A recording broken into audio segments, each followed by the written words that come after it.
నాకు వచ్చే ఆహ్వానాలు అనేక రకాలుగా ఉంటాయి. కొంతమంది మాస్టరును ఒక ఆచారంగా పిలుస్తారు. ఆయన వారి గురువర్యులు కాబట్టి వారికి చేయవలసిన మర్యాదలు చేసి ఏదో ఒకటి తినడానికి తాగడానికి ఇస్తారు. ఇంతకన్నా మరే కారణం లేదు. మరికొందరు గురువర్యులను ఆహ్వానించకపోతే విమర్శలకు గురి కావలసి వస్తుందనే భయంతో వారి ఇంటికి పిలుస్తారు. ఇది గమనించు. కొంతమంది ఆహ్వానానికి కారణం ఇదే. మరికొందరు చాలా పిసినారులు. వారి గురువర్యుల మీద ఖర్చుకు కూడా వెనకాడతారు.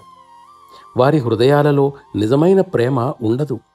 కానీ వారు గురువర్యులను తమ ఆడంబరపు ఆచారాలతో ఆహ్వానిస్తారు. అటువంటి వారి ఇంట్లో నేను ఎలా తినగలను? నేను మామూలుగా తినేదానికి రెట్టింపు తిన్నా కూడా ఎంతో ఖర్చు కాదు కదా. కానీ దానికి కూడా వారు సంకోచిస్తారు. అందుచేత అటువంటి వారి ఇంట్లో నేను ఏమీ తినను. అయితే అరుదుగా కొందరు నన్ను హృదయపూర్వక ప్రేమతో ఆహ్వానిస్తారు. అటువంటి వారి ఇంట్లో భోజనం చాలా ఆనందకరం. వారు ఏమి ఇచ్చినా నేను స్వీకరిస్తాను. దాని నాణ్యతతో పనిలేదు, ప్రేమభావం ఉంటే చాలు. అటువంటి వారి ఇంటికి పిలవకపోయినా నేను వెళతాను. వారు నన్ను ఆహ్వానించవలసిన పని లేదు. హృదయం స్పందననిస్తుంది. వారితో కలిసి ఉండాలనే ఆరాటం నాలో మొదలవుతుంది.